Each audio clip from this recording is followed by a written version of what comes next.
Descoberta arqueológica comprovou a verdade da Bíblia. Daniel 4, versículo 30, confirmou algo que muitos não acreditavam por muitos anos.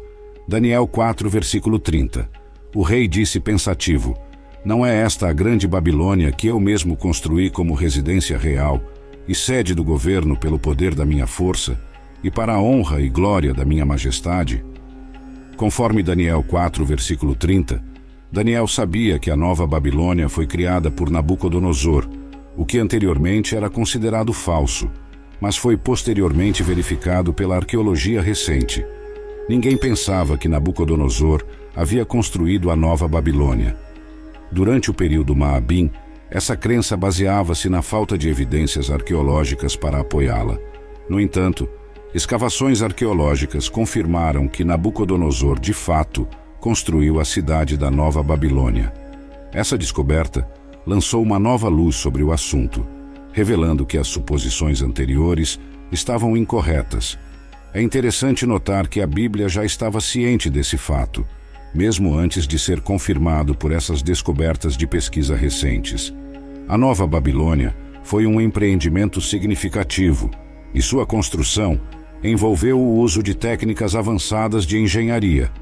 A criação dessa cidade por Nabucodonosor foi um reflexo de sua ambição e desejo de estabelecer um império poderoso. Apesar do ceticismo em torno da construção da Nova Babilônia, agora está claro que a visão e determinação de Nabucodonosor permitiram que ele criasse um dos impérios mais impressionantes do mundo antigo. Imagine isso, uma época em que as linhas entre deuses e mortais eram turvas, quando um rei não era apenas um governante, mas ele mesmo um deus. Assim foi o reinado de Nabucodonosor, que comandava não apenas respeito, mas adoração de seus súditos. Assim, seu governo foi caracterizado por uma aura de mistério e fervor religioso. Ele era um indivíduo incrivelmente significativo, tanto que ninguém no mundo poderia se comparar. A própria ideia de desrespeitar seus servos, quanto mais falar fora de hora com ele diretamente, era suficiente para enviar arrepios na espinha de qualquer um. O rei Nabucodonosor detinha um poder e privilégio sem precedentes que excediam a maioria das pessoas na história. Ele construiu um vasto e poderoso império que acabou subjugando duas outras grandes civilizações, a Síria e Egito. Ele detinha mais controle sobre o mundo durante seu reinado do que qualquer outro homem antes dele. No entanto, seu testemunho escrito revela que sua riqueza e poder gradualmente o intoxicaram. Ele se tornou cada vez mais arrogante e sua posição como o homem mais poderoso da Terra lhe deu uma visão distorcida e inflada da vida e do mundo ao seu redor. No Museu Britânico, você pode encontrar 6 colunas de escrita antiga que datam da era babilônica. Essas colunas fornecem uma visão fascinante do reinado do rei Nabucodonosor e de seus ambiciosos projetos de construção, visando transformar a cidade. As inscrições nessas colunas oferecem um vislumbre do desejo do rei de melhorar a infraestrutura, arquitetura e estética geral da cidade. Essas colunas são consideradas artefatos históricos significativos.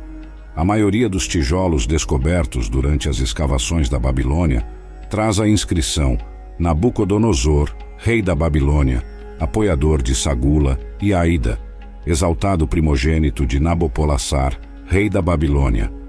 A Bíblia nos conta muito sobre este homem, que é o maior homem de seu tempo. Este rei caiu pela mão de Deus e louvou o Deus de Israel.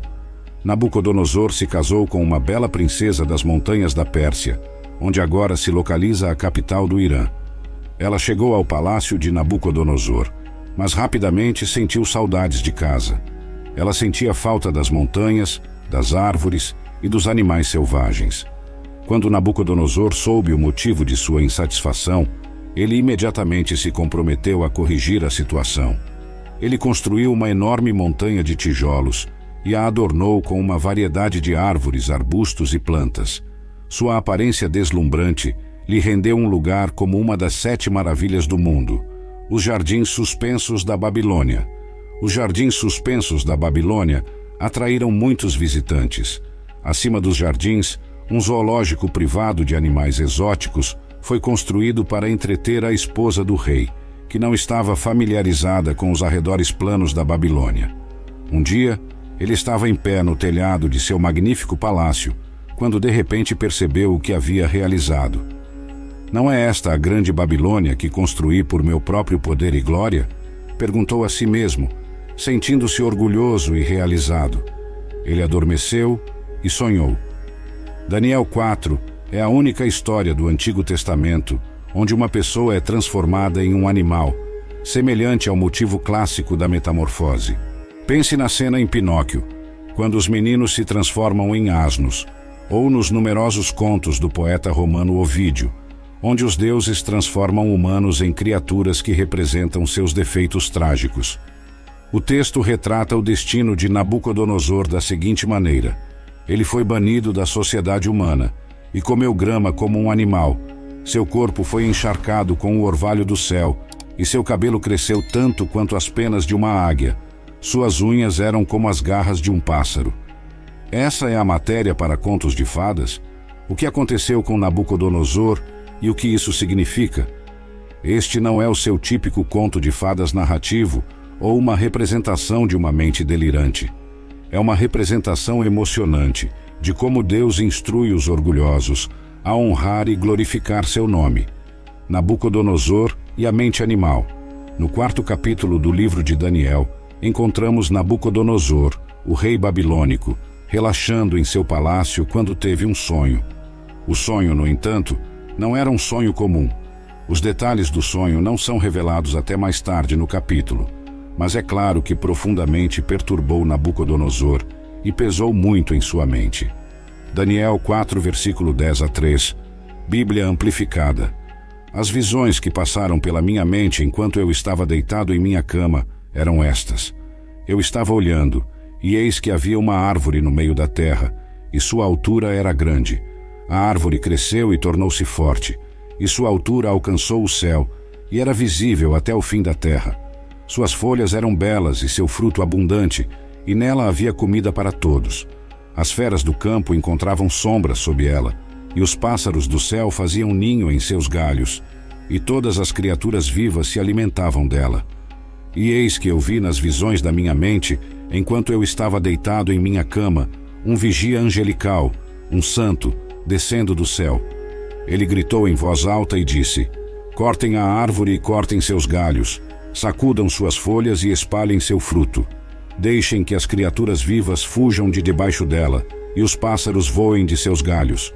No entanto, deixem o toco com suas raízes no chão, amarrado com uma faixa de ferro e bronze na nova grama do campo. E deixem-no ser molhado com o orvalho do céu, e deixe-o se alimentar com os animais na grama da terra. Deixe sua mente e natureza serem mudadas de um homem para um animal, e deixe que a mente e natureza de um animal sejam dadas a ele, e deixe que 7 períodos de tempo passem sobre ele. Esta sentença é pelo decreto dos vigias angelicais, e a decisão é um comando dos santos, para que os vivos saibam, sem qualquer dúvida, que o Deus Altíssimo governa sobre o reino dos homens e o concede a quem desejar, e coloca sobre ele os mais humildes e menos dos homens. Este é o sonho que eu, rei Nabucodonosor, tive. Agora você, Beltesazar, explique seu significado, pois nenhum dos sábios do meu reino é capaz de revelar sua interpretação para mim. Mas você é capaz, pois um espírito dos santos deuses está em você. Então Daniel, cujo nome babilônico era Beltesazar, ficou estarrecido e sem fala por um tempo, porque estava profundamente preocupado com o destino do rei, e seus pensamentos o alarmaram. O rei disse: Beltesazar, não deixe o sonho ou sua interpretação te assustar. Beltesazar respondeu: Meu senhor, que o sonho se aplique àqueles que te odeiam e sua mensagem aos teus inimigos. A árvore que você viu, que se tornou grande e forte, cuja altura alcançou o céu e que era visível para toda a terra, cuja folhagem era bela e seu fruto abundante, e em que havia alimento para todos, sob a qual as feras do campo viviam, e em cujos galhos os pássaros do céu faziam ninho, é você, ó rei, que se tornou grande e cresceu forte. Sua grandeza aumentou e alcança até o céu, e seu domínio até os confins da terra. E quanto ao rei ter visto um vigia angelical, um santo, descendo do céu e dizendo: cortem a árvore e destruam-na, mas deixem o toco com suas raízes na terra, com uma faixa de ferro e bronze ao redor dele, na nova grama do campo, e deixem-no ser molhado com o orvalho do céu, e deixem-no se alimentar com as feras do campo, até que 7 períodos de tempo passem sobre ele. Esta é a interpretação, ó rei, e é o decreto do Deus Altíssimo que veio sobre meu senhor, o rei. Você será expulso da humanidade, e sua morada será com as feras do campo, e você será dado a comer grama como o gado, e será molhado com o orvalho do céu. E 7 períodos de tempo passarão sobre você, até que você saiba, sem qualquer dúvida, que o Deus Altíssimo governa sobre o reino dos homens, e o concede a quem ele desejar. E no que foi ordenado para deixar o toco das raízes da árvore, seu reino lhe será restaurado, depois que você reconhecer e entender plenamente que o céu governa. Portanto, ó rei, que meu conselho lhe seja agradável. Afaste-se agora dos seus pecados e mostre arrependimento fazendo o que é certo, e de sua maldade, mostrando misericórdia aos pobres, para que, se você se arrepender, possa haver uma continuação de sua prosperidade e tranquilidade e uma cura de seu erro. Tudo isso aconteceu com Nabucodonosor, o rei. 12 meses depois, ele estava andando no nível superior do palácio real da Babilônia. O rei disse pensativamente: não é esta a grande Babilônia que eu mesmo construí como residência real e um assento de governo pelo poder da minha força e para a honra e glória da minha majestade? Esta punição representa uma queda na hierarquia da ordem criada, de ser um provedor e protetor universal para se tornar alguém que precisa de provisão e proteção, uma besta humilde. Salmo 8, versículos 5 a 7, Bíblia Amplificada. No entanto, você o fez um pouco menor que Deus, e o coroou com glória e honra. Você o fez ter domínio sobre as obras de suas mãos, e colocou todas as coisas debaixo de seus pés, todas as ovelhas e bois, e também as bestas do campo, os pássaros do céu e os peixes do mar. Assim como os pássaros e as bestas encontraram abrigo e sustento sob a grande árvore, Nabucodonosor se tornou como eles. O texto rapidamente transita do estado animal de Nabucodonosor para sua restauração. Daniel 4, versículo 30 e 1 a 34, Bíblia Amplificada. Enquanto as palavras ainda estavam na boca do rei, uma voz caiu, como se do céu, dizendo: ó rei Nabucodonosor, a você é declarado: o reino foi removido de você, e você será expulso da humanidade, e sua morada será com os animais do campo. Você será dado a comer grama como o gado, e 7 períodos de tempo passarão sobre você, até que você saiba, sem qualquer dúvida, que o Deus Altíssimo governa sobre o reino dos homens, e o concede a quem ele desejar. Imediatamente, a palavra referente a Nabucodonosor se cumpriu. Ele foi expulso da humanidade e começou a comer grama como o gado, e seu corpo foi molhado com o orvalho do céu, até que seu cabelo cresceu como penas de águia, e suas unhas eram como garras de pássaro. Mas no final dos dias, isto é, nos 7 períodos de tempo, eu, Nabucodonosor, levantei meus olhos para o céu, e minha compreensão e razão retornaram para mim, e eu abençoei o Deus Altíssimo, e louvei e honrei e glorifiquei aquele que vive para sempre, pois seu domínio é um domínio eterno, e seu reino dura de geração em geração. O momento em que Nabucodonosor levanta os olhos para o céu na Bíblia é um momento de grande significado. Este gesto de levantar o olhar para o alto é um símbolo poderoso do desejo humano de se conectar com um poder superior. Nesta história específica, marca o clímax de uma narrativa dramática. O ato de levantar os olhos para o céu é um gesto simbólico de humildade, reverência e entrega a um poder superior. Este momento de revelação profunda é um ponto de virada em sua jornada. Isaías 40, versículo 26, Bíblia Amplificada. Levante os seus olhos para o alto e veja quem criou esses corpos celestes.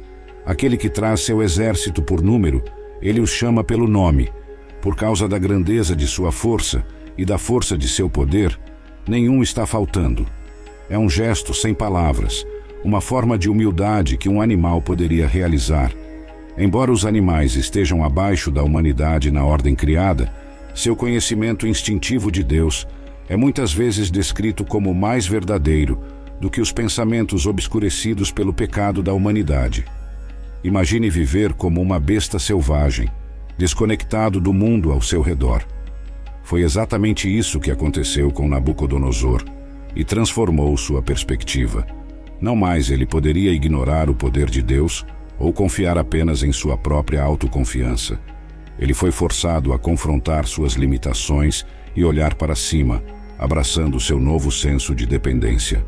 Humilhando o rei, a história da transformação de Nabucodonosor em uma besta não é um trabalho de ficção, mas sim contos de fadas estão aproveitando um aspecto da verdade que encontramos na Escritura. Na velha história, o príncipe arrogante é transformado em uma besta até que aprenda a amar de forma altruísta. Sua aparência externa é feita para combinar com seu caráter até que ele mude seus modos. O orgulho de Nabucodonosor o fez se tornar sub-humano. Então Deus o baniu da humanidade. Ele foi dado à mente de um animal para ensiná-lo a humildade diante de Deus. A transformação de Nabucodonosor em uma besta não é um mito, mas sim uma verdade que é explorada em contos de fadas. Esta nova perspectiva foi imposta a Nabucodonosor como uma punição, mas há graça aqui. Deus lhe deu uma mente animal, o que mudou sua perspectiva e restaurou seu relacionamento com Deus. Daniel 4, versículo 35, Bíblia Amplificada. Todos os habitantes da terra são considerados como nada, mas ele age de acordo com sua vontade no exército do céu e entre os habitantes da terra, e ninguém pode segurar sua mão ou dizer a ele: "O que fizeste?" O relato de Nabucodonosor nos convida a nos arrepender do orgulho e ignorar Deus, mas em um nível mais profundo, revela o caráter de nosso Deus, que nos humilha e restaura nossa mente correta. Um rei de tal estatura merece nossa admiração e louvor máximos. Em contraste com a arrogância de Nabucodonosor, Jesus ascendeu ao trono através da humildade.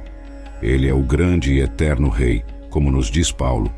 Ele, embora existisse na forma e essência imutável de Deus comum com ele, possuindo a plenitude de todos os atributos divinos, a natureza inteira da divindade, não considerou a igualdade com Deus algo a ser agarrado ou afirmado, como se ele não já possuísse ou estivesse com medo de perdê-la, mas esvaziou-se, sem renunciar ou diminuir sua divindade, mas apenas temporariamente desistindo da expressão externa da igualdade divina e de sua dignidade justa, assumindo a forma de servo e sendo feito à semelhança dos homens.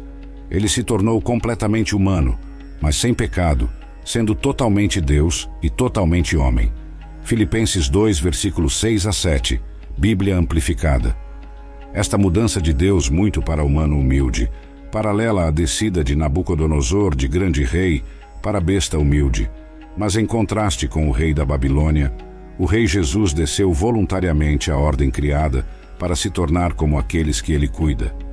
Jesus Cristo assumiu uma mente humana para redimir o homem. Deus não ordena o que ele não realizou. A exaltação de Jesus sobre o céu e a terra foi precedida por sua demonstração de humildade. Por esta razão também, porque ele obedeceu e se humilhou completamente, Deus o exaltou grandemente e lhe concedeu o nome que está acima de todo nome, para que no nome de Jesus todo joelho se dobre em submissão, daqueles que estão no céu e na terra e debaixo da terra, e toda língua confesse e abertamente reconheça que Jesus Cristo é o Senhor, Deus soberano, para a glória de Deus Pai. Filipenses 2, versículo 9 a 11, Bíblia Amplificada. A humildade de Nabucodonosor é o prelúdio para louvar o Rei dos céus. Agora eu, Nabucodonosor, louvo e exalto e honro o Rei dos céus, pois todas as suas obras são verdadeiras e fiéis, e seus caminhos são justos, e ele é capaz de humilhar e rebaixar aqueles que andam em orgulho autocentrado, auto-justo. Daniel 4, versículo 36 a 37, Bíblia Amplificada. Agora, ao mesmo tempo, minha razão voltou para mim. e para a glória do meu reino, minha majestade e esplendor foram devolvidos a mim, e meus conselheiros e nobres começaram a me procurar. Então eu fui restabelecido no meu reino, e ainda mais grandeza foi adicionada a mim. Agora eu, Nabucodonosor, louvo e exalto e honro o Rei dos céus, pois todas as suas obras são verdadeiras e fiéis, e seus caminhos são justos. E ele é capaz de humilhar e rebaixar aqueles que andam em orgulho autocentrado, auto-justo. Este tipo de louvor é a resposta humana adequada à bondade e glória de Deus. Mas o orgulho desordena nossas mentes, de modo que ignoramos Deus e nos tornamos menos do que humanos. Paulo nos exorta a refletir sobre a humanidade de Cristo, para que possamos incorporar sua mente. Filipenses 2, Bíblia Amplificada. Tenha em vocês a mesma atitude que estava em Cristo Jesus. Olhe para ele como seu exemplo em humildade altruísta. Quando vemos o caráter de Deus brilhando em sua humildade, isso nos humilha e nos leva a louvar. Como Nabucodonosor e como Jesus, devemos nos humilhar para ascender à nossa plena humanidade. Oremos. Querido Pai Celestial, estar certo é muito mais divertido do que ser humilhado. Permanecer na defensiva é muito mais fácil do que oferecer bondade. Vingar-se é mais instintivo do que abaixar-se. Ao amanhecer um novo dia sobre mim, sinto a necessidade de um novo começo e graça renovada. Sou grato por você ter me ajudado. Obrigado por ser uma presença compassiva na minha vida. Sei que você resiste aos orgulhosos, mas dá graça aos humildes. A última coisa que quero no mundo é experimentar sua resistência. Então hoje, Pai, me humilho diante de Ti. Por favor, traga glória a si mesmo enquanto me guia de volta aos caminhos do Evangelho. Querido Pai amoroso e compassivo, ao começar este novo dia, venho diante de Ti com um coração cheio de gratidão e um profundo senso de humildade. Reconheço que sou nada sem Ti e preciso da Tua misericórdia e graça para viver este dia ao máximo. Por favor, conceda-me o dom da humildade, para que eu possa reconhecer minhas limitações e fraquezas e confiar na Tua força e sabedoria para enfrentar os desafios que se apresentam. Ajude-me a ser gentil e compassivo com os outros e a estender graça e perdão àqueles que podem ter me prejudicado. Conceda-me a coragem de enfrentar qualquer situação que possa surgir e a sabedoria para tomar as decisões certas. Que minhas ações e palavras tragam glória ao Teu nome e reflitam o amor e a compaixão de Teu Filho Jesus Cristo. Encha meu coração com gentileza e compaixão, para que eu possa ser uma fonte de encorajamento e conforto para aqueles que estão sofrendo ou lutando, e que o resultado de qualquer situação esteja de acordo com a Tua boa e perfeita vontade e traga glória ao Teu nome. Oro todas essas coisas no nome poderoso e poderoso de Jesus Cristo, que é meu Salvador, Redentor e amigo. Amém.